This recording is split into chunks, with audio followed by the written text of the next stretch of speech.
They're celebrating! They're celebrating right now! Look at them! If you're a coach and you get your team to the biggest game of the year and you lose, you've had to win a lot of games. You've had to win a lot of big games. So what have you done wrong? With that opportunity comes the fact that you can be on the wrong end and be one of the lowest points you could ever feel.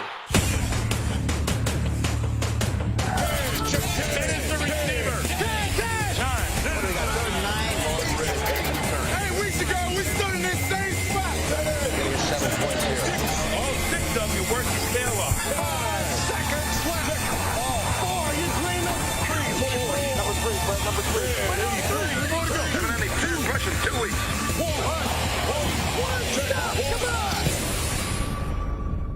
It's over. It's over. We're world champions. For a head coach in the NFL, there is no greater feather in the cap, no better resume builder than winning a championship.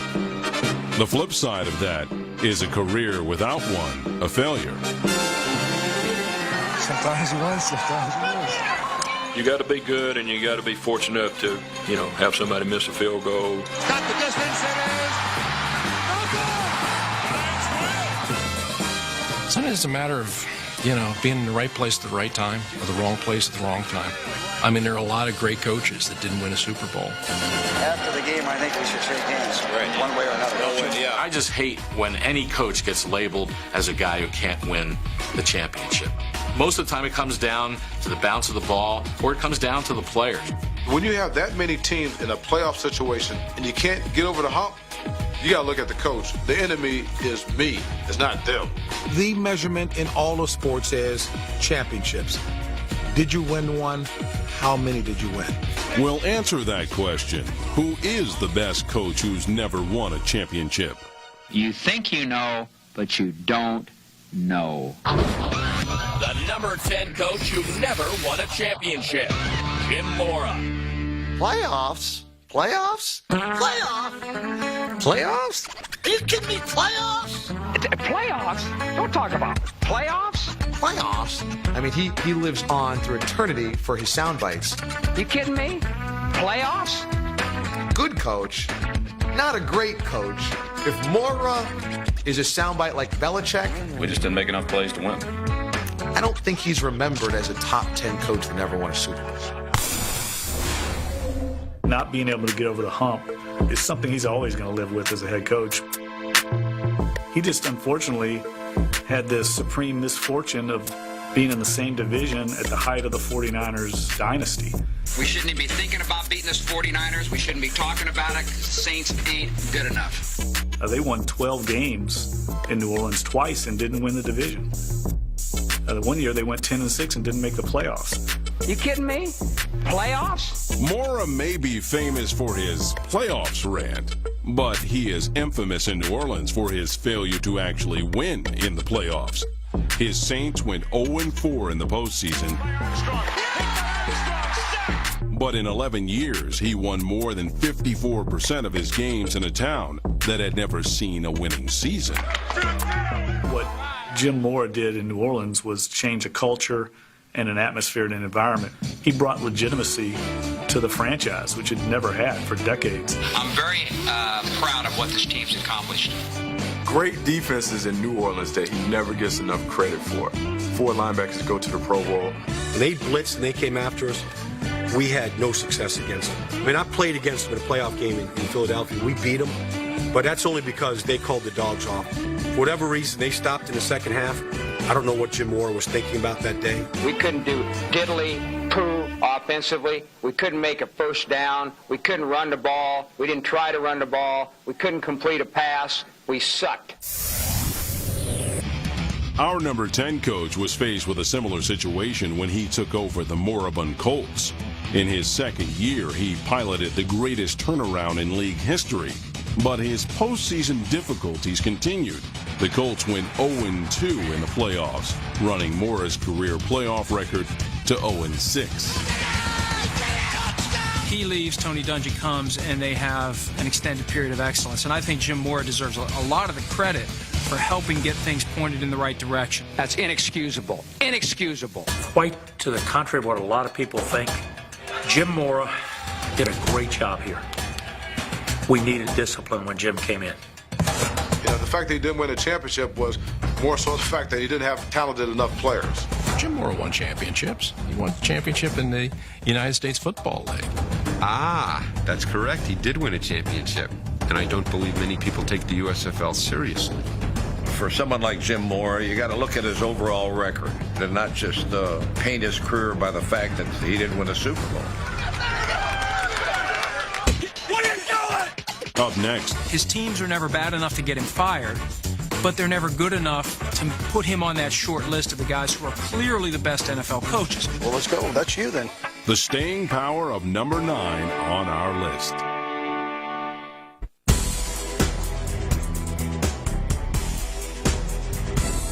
I'll tell you this, I'd like to have Jeff Fisher coach my football team any day of the year. The number 9 coach who never won a championship, Jeff Fisher. One NFL executive told me if Jeff Fisher ever got fired, he'd have a new job by sundown. I said, what if he's fired in the late afternoon? He said he'd have a job by sundown. To see them not win a Super Bowl under his direction is criminal. I mean, this guy is a Super Bowl winning coach without a Super Bowl. He takes care of so many of the little things. If it means practicing the lateral before the Music City Miracle. Sit back to Wycheck. He throws it across the field to Dyson. He's got something. I mean, that's the type of attention to detail that Jeff Fisher does. Touchdown, Titans! It's a miracle! You know, there's times in practice where we work on these little things, and I know some of you stand back and you say, geez, what are they doing that for? He knows how to get the most out of his team. There's panic over there, and there's pressure over there. 30 minutes. This is it! I know he gets this rap like he's cool, he's a player's coach. Not that you got too wild, hey, it's a game of inches. But Jeff is awesome.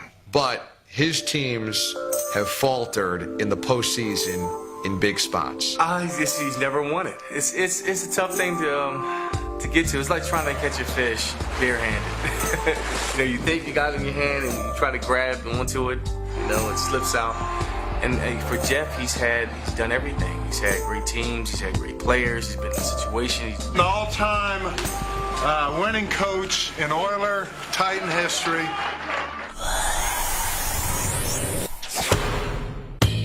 Starting with 10 straight wins, 2008 looked like it would be Fisher's year. With Vince Young gone after week 1, Kerry Collins at quarterback, dominant defense, a team that didn't do a lot in free agency to improve itself. Jeff Fisher helped that team become much better than it should have been. The Titans win the division. Home field advantage, bounce in the first round. It's all over in Nashville. Unbelievable. Even more unbelievable was Fisher's coaching during the transition between Houston and Tennessee.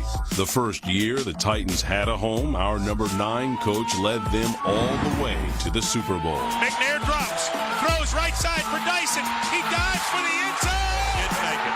He came up 1 yard short. 1 yard. That's how close Jeff Fisher came to not being on the list of great coaches who never won a championship. I wouldn't have wrote that script that way. Most Titans fans will tell you that the more heartbreaking loss was in 2000, the AFC Championship game. They were a 14-2 team taking on the Ravens, division rivals, and the Ravens just beat up on them. Jeff Fisher hasn't coached in a Super Bowl since. But one of these years, they're going to put it all together. There is a Lombardi trophy in his future. Last I heard, you had to outscore somebody in 4 quarters. They're celebrating. They're celebrating right now. Look at them. Go win the game. The game's not over for the NFL's longest tenured coach. Anyone who can last as long as he's lasted as a head coach in this league, especially without winning the Super Bowl, that says a lot. Sometimes it just doesn't work out for you. If you keep your eyes on the stars and your feet on the ground, anything can happen. The number 8 coach who never won a championship, Don Coryell. Ladies and gentlemen, on behalf of Air Coryell and your pilot, Dan Fouts, welcome to San Diego. I'll tell you what, I'm looking at this list. Don Coryell deserves to be higher. That is for sure. You know, he's successful in St. Louis where they really had never had much success before. And then he went to San Diego and really gave them their best extended run in their franchise history. San Diego was transformed from Southern California mellow to pro football hotbed by head coach Don Coryell. The number 8 coach on our list is best known for one thing. We called it Eric Coryell. Eric Coryell. Eric Coryell. The design of that passing game by Coryell was the standard by which teams designed their passing offenses. And going long for Joyner. Touchdown! Coryell's bombs-away attack won 5 division titles in 14 seasons with the Cardinals and Chargers. Touchdown, Kellen Winslow! The first thing in the Eric Coryell offense is the bomb. It's built into almost every pass play. How about trying to play linebacker against those teams? Looking for Joyner, touchdown! Never in my life have I seen a guy that was so intense about what he loved. Don Coryell, he's got the expression on his face like a man whose shoes are a couple sizes too small. I likened his eyes and the expression to the very cardinal on the helmet. And it's kind of a beady look. Look at that, at the Cardinal logo sometime, and look at that eye. Our number 8 coach's intensity paid off in victory. Going to throw for it this time into the end zone. Winslow, touchdown, Chargers! Everybody gets the game ball, of course. I don't think of him as being one of the great coaches of all time in terms of putting it all together. Outstanding offensive mind. Had a lot of trouble with the defense. Coryell's defenses buckled under playoff pressure, surrendering an average of 29 points in 9 career playoff games. Lockett's going to run it for a first down. Colors in the Super Bowl are going to be silver and black. Never had a good enough defense to win a championship. The throw. Works. Down into the end zone. Touchdown. He had some good defenses, and he had some good defensive players. But if you look at some of the things that happened in the playoffs, Complete. The lateral back at the 20, the 10, the 5. those aren't great defenses. Those aren't the type of defenses that win Super Bowls. Coryell was a savior, and some think he may be ranked too low on our list. I think Don Coryell should be higher because he was an innovator. He has contributed in this game. He has made the game better. The offense that we won the Super Bowl with in 1999, the foundation was all Don Coryell. The St. Louis Rams are the world champions. Don Coryell should be higher than 8. I mean, he's doing stuff that people are still imitating today. Up next. You are now the lamer version of the Buffalo Bills. You are the poor man's Marv Levy. Good luck sleeping at night.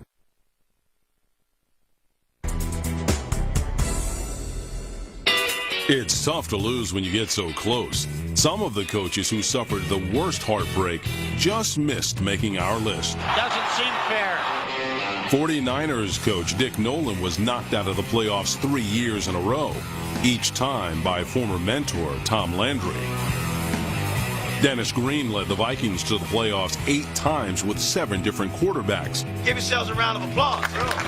Only to be haunted by a kick. Gary Anderson has missed a field goal for the first time in 2 years. Unbelievable. But the coach who made our list knows all about the worst kind of loss. The number 7 coach who never won a championship, Andy Reid. The Andy Reid era. They can remember this whole deal. He shouldn't be anywhere in the top 10. I will not throw him under the bus. I have had quite enough of Andy Reid. Son of a buck. Remember what Philadelphia was before he got there. I've had quite enough of his press conferences. That was just something I thought needed to be done at the time. He doesn't come off as the most affable guy. How do you think confident? You guys are men. This is long. I don't want him playing to the press. I just want numbers. The winningest coach in the history of the Philadelphia Eagles.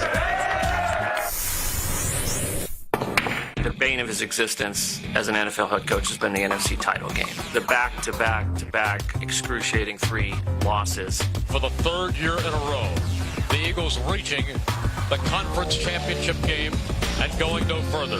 Andy Reid knows how to put a football team together. Andy Reid deserves all of the accolades you can hoist upon him. So he hasn't won a championship, but would you rather have it where you have a team that doesn't even sniff the postseason? A lot of cities would embrace Andy Reid. How about those Eagles, baby? Philadelphia is a city that expects nothing less than championship. And he's going to get criticized. Andy Reid gets our number 7 ranking because he's tied for 11th all-time in playoff wins. Ooh, doggy. And his winning percentage is second among active coaches. This is one of the great enigmas of the NFL because Andy Reid is a tremendous coach, and yet he is public enemy number 1 year after year. They need to get rid of Reid. He's gotten them to 4 NFC championship games in a row. For the 4th consecutive year, the Eagles are headed to the NFC Championship game. He's gotten to 5 NFC championship games total. He has gotten them to the Super Bowl. The Eagles, for the first time in 24 years, are headed to the Super Bowl. I think he's been a victim of being too close too often. There will be no parade. A painful, painful defeat. I don't care how many times you get close. You are now the lamer version of the Buffalo Bills. You are the poor man's Marv Levy. Good luck sleeping at night. Holy Toledo. I can barely stand to read criticism of Andy Reid. Rocket Gibraltar. No idea how you do it. But I know this, your heart's as big as my waist. Andy Reid, to me, is a guy that, you know, if the Eagles ever listened to half their fan base and axed him, I mean, he wouldn't be unemployed for more than a day. Name me a Hall of Famer he has on his offense. McNabb's not a Hall of Famer. Westbrook's not a Hall of Famer. The one year he had a Hall of Famer, Owens, they got to a Super Bowl. Reid will win one eventually. Everybody better pick their game up and let's go. Give him 1 Super Bowl win, and I think Eagles fans will finally appreciate what they've had for such a long time. The number 6 coach who never won a championship, Chuck Knox. How about Chuck Knox? Did he get a Super Bowl? Chuck Knox never won a Super Bowl, but he did win 193 games. He was also named Coach of the Year 3 times, second only to Don Shula. Well, I think he belongs in the Hall of Fame. There are coaches in the Hall of Fame that have not won as many games as Chuck Knox. Plus, he took over 3 losing organizations and turned them into playoff caliber winning football teams. I feel very strongly that the Seattle Seahawks exist for one reason, that's to win. Everywhere he went, Knox won. And every NFL Films highlight with his new team had the same title. Chuck Knox was a really exceptional coach. That's the way to work. Get ready to be the best. Be the best, you got to pay the price, Butch. I grew up a huge fan of the Los Angeles Rams that would win the NFC West division title every single year.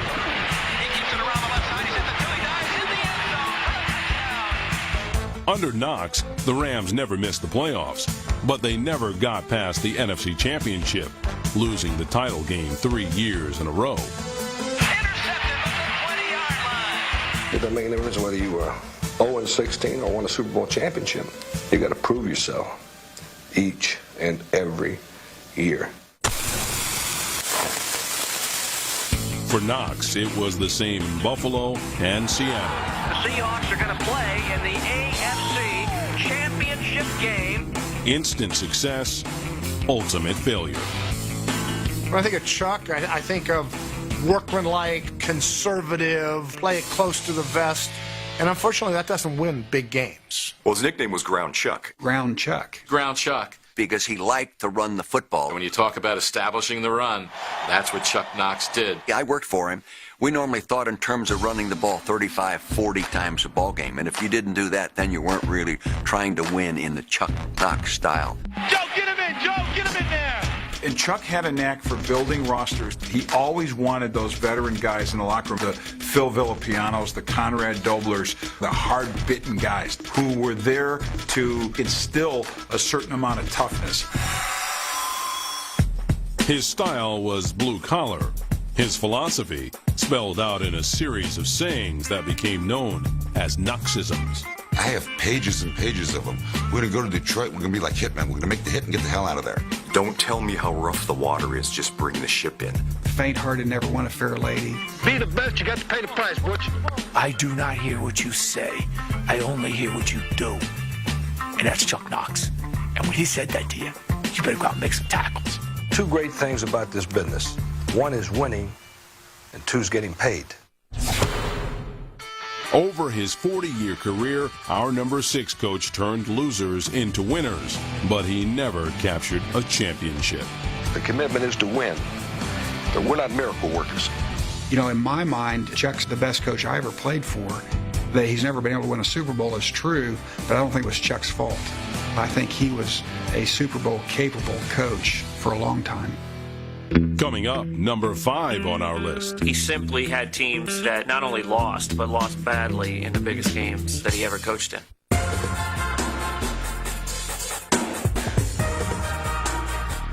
Before we drive forward with our list, let's stop and take another look at the best coaches who never took home a checkered flag. Number 10, Jim Mora turned around 2 franchises and remained modest. You kidding me? We suck. Number 9, Jeff Fisher studied game film and old episodes of MacGyver. And he holds that thing together with gum and scotch tape. Number 8, the pass-happy Don Coryell sounded a little daffy. Like a mad duck. Everybody gets the game ball, of course. Number 7, before he came to the city of brotherly love, Andy Reid extinguished an old flame. You know what, Andy? I love you, man. Number 6, Chuck Knox had his teams believing in Cinderella stories. A faint heart never won a fair maiden. I hope they don't start referring to me as a good fairy. And now, the number 5 coach who never won a championship, Dan Reeves. Big deals is the catfish fry. Yeah, but they'll do some chicken or something for people that don't eat catfish. Catfish is my favorite fish because we used to raise them on the farm, and you can cook them. You cook them any way. You know, fry them or broil them or whatever. Dan Reeves was a wonderful coach because you knew exactly where he stood, his principles, his background. Whenever you saw Dan Reeves, you thought about those Dallas Cowboys and the Ice Bowl. That was a good thing. The bad thing is that you also thought about this was a guy that couldn't win the big one.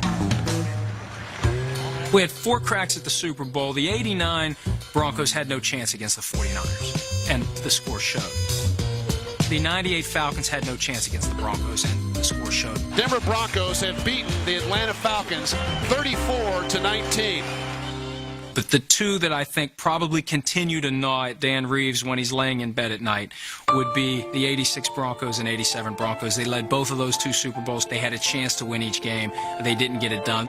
We led it all year in our division, so you can't ask for much more from a group of guys than that. I mean, that's difficult, to take. But, there's also a lot of people that would, just die to have been in one of those. I never thought of Dan Reeves as a great head coach. I think he's a little high on this list. He gave order to a few franchises that needed it, but he wasn't a great motivator. Guys, let's go for 60 minutes. Win this thing on 3. He wasn't very emotional. I know how excited you are, because I am too. Reeves suffered from the Landry syndrome. Instead of a heart, he's got a computer. The question is, did our number 5 coach have the right hardware to avoid a crash? Dan Reeves had John Elway, but when you look at those teams, they didn't often have a lot else around John Elway. He never had the best team going into those Super Bowls. Who was the running back on those great Bronco teams? Who was their great wide receiver? Who were their great tight ends? Nobody. But there is somebody who takes the blame for losing. I always felt like that one thing that a head coach is responsible for is making sure that his football team plays as well as it possibly can. I don't feel like I got my football team to play as well as they could possibly play, and that's my responsibility. It's nobody else's. Games like this won by great plays, by great individuals. We got a bunch of them on this team. Let's make sure we're going hard to get them. Reeves did have his share of success and is only one of 8 coaches in league history with over 200 wins. Great job, John. Proud of you. Hall of Famer. Why is he not in the Hall of Fame? No disrespect to Marv Levy. He's in the Hall of Fame. He lost all the Super Bowls. Bud Grant lost all of his Super Bowls. Dan's got so many more wins. And he won Coach of the Year in 3 different cities. He took what I thought was a very underwhelming Giants team and had them right in the playoffs his first year. That's a great coaching mind. He's got to find his place in the Hall of Fame. He's a great coach, not a good coach. One of the overlooked things in sports is the fact that Dan Reeves had his heart surgery during 1998. Just an incredible story. And it was all part of that incredible team. And the Falcons advance to the NFC Championship for the first time in team history. Here's their coach coming out of the hospital bed to lead them to the Super Bowl. That's pretty amazing. Falcons are going to the Super Bowl. The Falcons have done it. The story ended as expected for a coach on this list. I think it would have been very, very sweet for him to be able to beat John Elway in a Super Bowl, and it's unfortunate for him that he wasn't able to do it. I'm sure it made that loss feel even worse. Like, not this guy. Why this guy again? You know, at least I'm on the list. Coming up, which coaches' training camps weren't cakewalks? It was a bitch. And I know that might not sound good on this station, but like I said, ain't no other way to describe it. All right, now let's go to work. You stand there like a statue.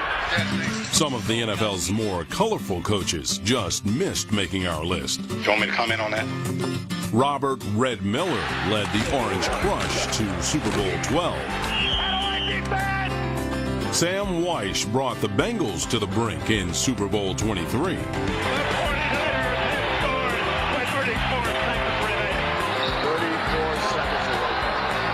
And Jerry Glanville had something for everyone. This is the NFL, which stands for not for long when you make them call.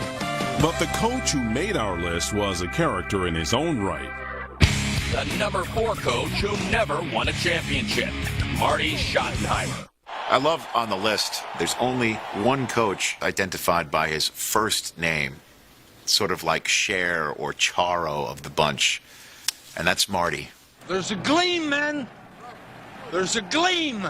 We all know who we're talking about when we say Marty. Light the ignition, man. Let's get this rocket ship going up now. Poor Marty. He always seemed to have this cloud over him. Oh, my goodness. Doesn't seem fair. Perhaps it just wasn't meant to be. Marty Schottenheimer is one of the biggest chokers in the history of the National Football League. When you look at some of the teams that he had and what they didn't do, he's a choker, all right. Come on, Wade. We can do this. We can do this. This is our year. 3 times he's had a number 1 seed and lost the divisional round opener, twice in Kansas City and again with San Diego. That, to me, is the mark of a coach that tightens up when the playoffs start. In head coaching stints with the Browns, Chiefs, Redskins, and Chargers, Marty Schottenheimer amassed 200 victories. Shotgun formation. Kosar has time to throw. Has a man open. Withers, 30, 25, 20. Ernie Kosar beats the blitz. Take that blitz and stick it up your Jerry Glanville. Marty Schottenheimer's a winning coach. We got to go one more series. I mean, we won 100 and some games in the 90s. That's an average of 10 to 11 games a year. But we never won the championship. This is a game of the heart. For Marty, postseasons were filled with the kind of heartache found in an 80s power ballad. Bitter loss and broken dreams. A 5-13 record. Losing is indigestible. But Marty has never run from the fact that he didn't have that success. My record in the playoffs is a major disappointment to me. The fact that we were in those situations to begin with was because Marty Schottenheimer was our coach. You took the bull by the horns, and you said, I ain't going to be denied. When you look at his football team, they could all run the ball, all of them, and they could all play great defense, and if they got any kind of quarterback play at all, they were vying for a championship. We're going to the championship game of the American Football Conference. But like Ground Chuck before him, Schottenheimer was conservative to a fault. And they called it Marty Ball. Marty Ball. We're running the ball. And everybody knows what Marty Ball is. It's smash mouth football. We're going to run the ball. We're going to play tough defense. We're not going to turn the ball over. And we're going to give ourselves the best opportunity with our field position to win. No, we're not fooling around with anything. We're going to just mash them. We're going to keep pounding and wear them down. Every time in those big games, you just knew he would play not to lose. And he always lost. Right or wrong, Marty's big game failure was his eventual undoing everywhere he went. He remains the coach with the most wins since 1966 that never got to a Super Bowl. I guess what was Marty's fault? Did Marty fumble the football on the 1-yard line? Did Marty allow a 98-yard drive against his defense? John Elway has just thrown the touchdown to Mark Jackson. In San Diego, when his guy intercepted the football against Tom Brady, game over, and then the guy came up from behind and knocked the ball out of his hands and they lose the fumble and you lose the game? Was that Marty Schottenheimer being a poor coach? That's a change of possession, first down Patriots. It's almost ridiculous when you stop and think about it. Especially since this coach forewarned that exact scenario before the game. Make sure now when you get the interception at the end of the game that wins it, you just go down on the ground and the hell with all that running around, all right? It's taken Browns fans 20 years to realize that Marty Schottenheimer probably wasn't that bad of a football coach. The years passed, and somebody says, we got to get Marty back here because we got to get back in the playoffs again. We were always in the playoffs with Marty. I want you to kill him with kindness and dignity. I'll take Marty Schottenheimer in a regular season. You give me Parcells or Belichick in the playoffs, and I'll show you a dynasty for 10, 15 years. Even today, if you had a football team, I would consider strongly hiring Marty Schottenheimer to run it. I am what I am. I'm a football coach. The number 3 coach who never won a championship, George Allen. For him, winning was an obsession. Every time you lose, you die a little bit. You die inside, a portion of you. Not all of your organs, maybe just your liver. And he approached each contest with enormous energy. 3 cheers for the Redskins. George Allen owns the 3rd best winning percentage in league history and never had a losing season. But in 12 seasons with the Rams and Redskins, our number 3 coach won just 2 playoff games. We made too many mistakes to win, but I know damn well that we're going to have a championship football team next year. He was a great innovator in terms of how to evaluate film. We didn't bother to give out Christmas cards. We used that money to buy projectors, more projectors to study the Dallas Cowboys. He created the dime defense, the nickel defense. The first guy to hire a special teams coach. One of the things he was a genius at was fostering team unity. Let's have 3 more! Everything we did from the moment I met him was something about football. If guys will talk football off the field and on the bus and on the plane, rather than just making a lot of nonsense. You'd hear him coming, and if you were a player, he said, you know, he's going to start talking about the trap block or the blitz or something. You'll find out that a group of winners will do that. I had a piece of roast beef, and he had his little vegetables and stuff, and I started to take a bite of the roast beef, and he says, you know, that roast beef is a loser. All the winners are out there alive. They're walking around eating hay and giving milk. So that roast beef is a loser. As much as he hated losing, the number 3 coach on our list apparently held equal disdain for youth. It's like they had an allergic reaction to the draft. Hell with the draft. Well, I don't want anyone gaining their experience at my expense. He never had a number 1 draft pick all the time he was in Washington, and usually wasn't drafted before the 5th round. We're going to have an all-veteran team. There would be no rookies play regular for us, and that's the way it should be. They played above their level, beyond their years, because he gave them that opportunity. There's a guy, he's not too old. What is he, 34? One of the youngest guys in the team. During his Hall of Fame career, Allen took home plenty of accolades, among other things. He used to take stuff out of the hotels. He would steal towels, sheets, blankets, pillows. One time he took a lamp. But he was never able to take a victory lap at the Super Bowl. It's a hell of a thing for either one of us to lose. He lost. What can I tell you? It's amazing that George Allen somehow didn't have a team good enough to win a championship. Perhaps his veteran teams were his Achilles heel. They got some injuries. They got too old, and it didn't happen. If you look at it in the broader picture, it's what got him there. And as the old saying goes, you danced with the one that brought you. Up next, number 2 is the resilient man behind this voice. Fight on, my men, Sir Andrew said. A little I'm hurt, but not yet slain. I'll just lie down and bleed a while. Then I'll rise and fight again.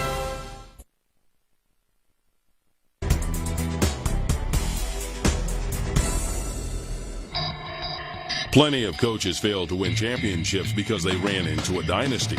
In the early 60s, Allie Sherman led the Giants to 3 straight NFL championship games, but couldn't beat Lombardi's Packers. What happened? What happened?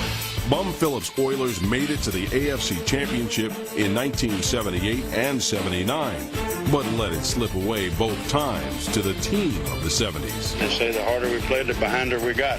But it was another coach whose team couldn't beat a dynasty that made our list. The number 2 coach who never won a championship, Marv Levy. I've got nothing but respect for Marv Levy. Strong praise from Don Shula, the NFL's winningest coach.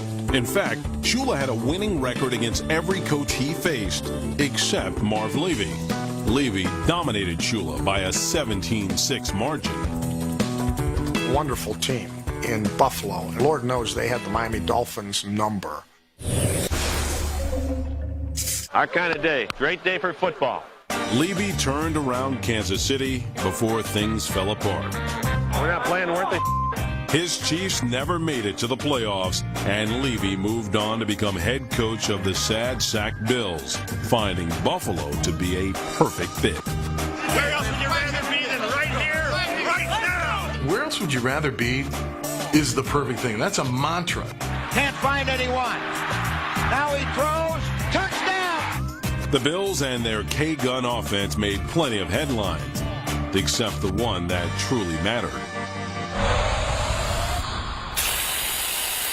They weren't good enough to win those Super Bowls. Yeah, why, right. Okay, the first one they could have won. Puts it down on the way. It's long enough, and it is no good.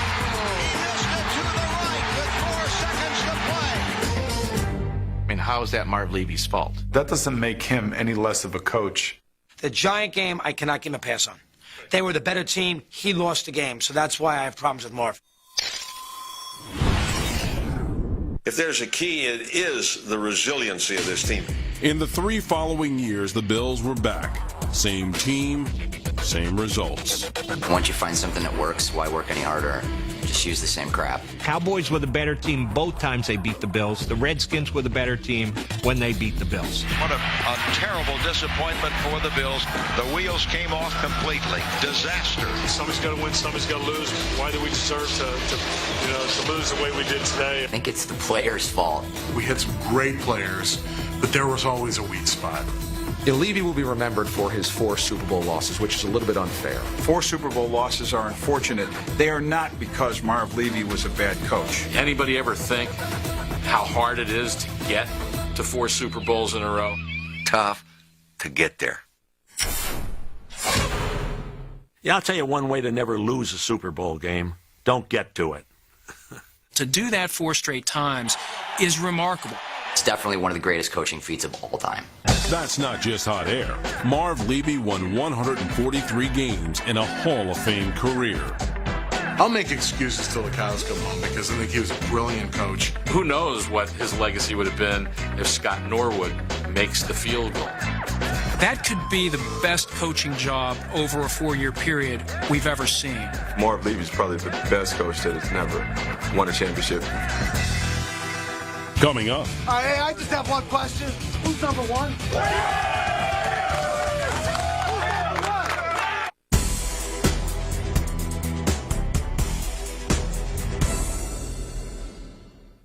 Before we keep making our list, let's check it twice to find out which coaches have been naughty or nice. Number 10, Jim Mora won despite not always having the horses. The horse performance in the second half. Number 9. If Jeff Fisher ever got fired, he'd have a new job by sundown. Number 8. Despite having a phone tree, Don Coryell never got to call himself a champion. They're too late, you know. We drank the wine and we ate the crab. Number 7, the Eagles made 5 trips to the NFC Championship because Andy Reid mastered chemistry and anatomy. Your heart's as big as my waist. Number 6, Chuck Knox coached by a golden rule. Number 5, Dan Reeves coached in 4 Super Bowls but never cracked a smile. Number 4, This is a game of the heart. Marty taught his teams how to channel their passion. Point your foot right in his crotch and keep leaning that way. Number 3, George Allen clashed with the Pinko press. We were all just a bunch of raggedy-ass communists out there trying to make trouble for him. You're hurting the fans in Washington. You're hurting the football team. Number 2, Marv Levy earned 4 straight trips to the Super Bowl and a rep with the refs. Hey, you over-ambitious jerk! And now, the number 1 coach who never won a championship, Bud Grant. Number 1. Bud Grant, greatest coach who never won a Super Bowl. You can say that Bud Grant could be that guy. Yeah, he went to what? 4 Super Bowls? It was like the team that Bud Grant coached from September to December just didn't bother to show up. Long years of frustration. Can't win the big one. Could be. In our case, the other team's better. But, when you get to the Super Bowl, it's a crapshoot. You know you're good enough to be there, but you don't know how the ball's going to bounce. And he was just a victim of not having had the right bounce. Pittsburgh, the Super Bowl champs. Chuck Jones up there. Pittsburgh wins it. There never was a sense that when it got to the Super Bowl, this team elevated its game. But he got out-coached in every Super Bowl he was in, and that's difficult to do when you go 4 times in about 8 years. 2 messiahs came from Canada in 1967.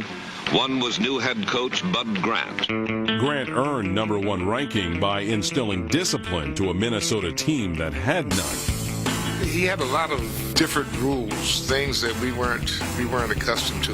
There was a thing called Bud's Way, and you put up with it. It was a disciplined team. Even at the national anthem, he had them standing at attention. We practiced that just like we practiced to play. And we thought this guy's nuts. But there was method to his madness. The method was consistency amidst the mayhem of the NFL. Grant's Vikings won 12 division titles in his 17 years as head coach. When you think the 1970s, you have to talk about the Minnesota Vikings. He looked at the talent that he had, and he built a team around the talent that he had. 3 times under Grant, the Vikings defense was ranked number 1. It was a defense that was based on a certain philosophy. He believed that mental errors will get you beat quicker than physical errors. Give me your best. If you make a mental mistake, I'll cut you. We had this saying, nothing cheap and nothing deep. Nobody's going to score a touchdown on us. We're not giving up anything. And Bud Grant was Tom Landry without the fedora. Head coach Bud Grant, known to the sporting world as the Great Stone Face.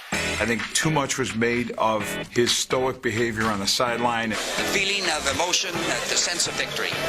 I said today that I even saw some history made. I saw Bud Grant smile. Chewing the gum and really not doing anything except chewing gum on the sidelines. Chew that gum, Bud. I could tell you what he was in reality, but the thing that Bud did, he treated us as men. He never yelled. He never screamed. He never berated. I learned more from him than any human being that I've ever been around. But for all Grant's success, his legacy is haunted by his Super Bowl failures. I think Marv Levy's probably the best coach that has never won a championship. There might be 1 and 1A with him and Marv Levy because they both got to 4.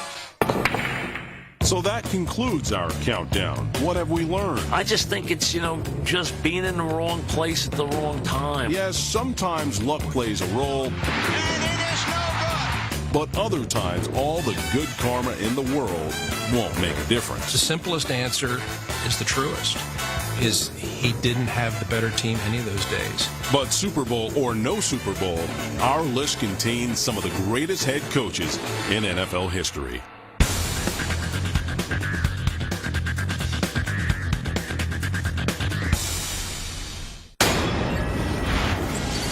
Tonight on NFL Total Access. Big money.